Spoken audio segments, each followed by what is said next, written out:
So the back squats, as Callum is going to demonstrate here. Cal, give us a wave.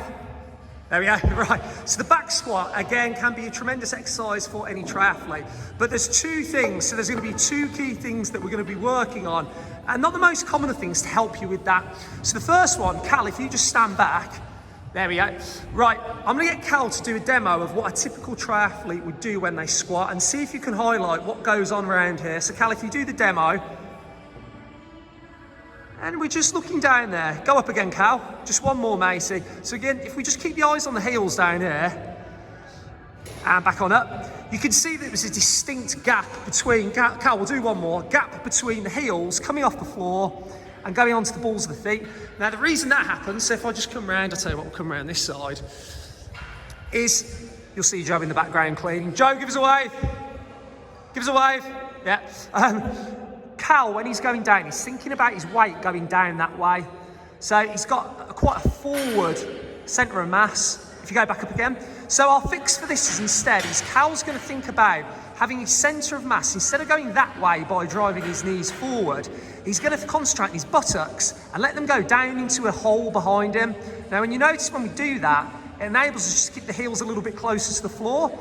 And if we go again, we'll just go one more, Cal. And if the heels are close to the floor, it means that we can drive for our hips better and we can train the muscles that we want better, gluteals, and also we're going to get more load on the lift. Now, one little tip we've got is, if I get this foam roller down here, there we go, I'm just going to position it on the floor behind Cal. So this is what we call just an external cue. Now, what he can do is he can use that as an object to move towards. So he's thinking about letting the hips go down towards the roller, then back up.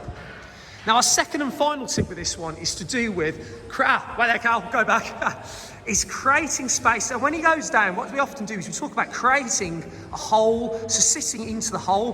One nice way to be able to do that is by driving the knees apart. So if we just quickly come around here, as he descends, if both of his knees is driving that way and that way, it creates a bigger hole and it's easier for you to feel the sense of sitting into it.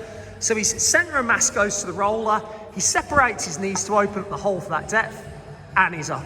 The final one that we're going to look at is to do with how we rack the bar on the shoulders. So Cal's going to do an example of how most triathletes will rack the bar, and it's a reason why most of you get uncomfortable in sore necks. There we go. And it's also a reason why you want to have kind of pads on there. The pads, though, encourage, again, negative movements, technically. They're going to make your centre of mass go further forward. So along here, you can see that bar's resting right up on the neck. That's going to be sore and uncomfortable. It's going to be unstable. So all Cal's going to do now is he's going to let that bar go into a different position. And that position is just a tiny bit lower, and it sits along his shoulder blades. So if he goes on here, good. So his shoulder blades, the top of his scapulars are there, and that bar's just sitting on it, almost just like something at the supermarket sitting on a shelf.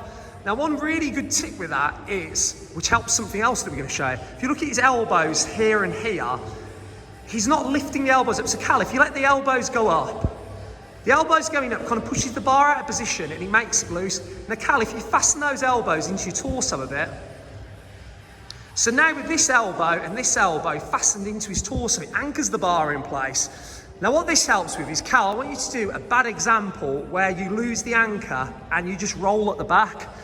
So if Cal hasn't got that anchor, what will tend to happen is, you can see his chest, how it drops, and his lower back rounds, so if he goes back up again. However, if he anchors that bar on the shoulder blades, as we've discussed, look at the difference now. Down he goes. Back there, Cal. Now look at that. The chest stays up, the torso stays in line, his lower back stays neutral and safe. That's a cracking position to squat from. Up we go. There we go. So rack on in, Cal. There you go. Give us a thumbs up, mate. Craig, thumbs up. See, it's a proper gym. We do cleaning here as well. So I'm going to turn it back around. There we go. Two superb tips for squatting that you probably won't hear as a triathlete, but you do them, you're going to get better performance.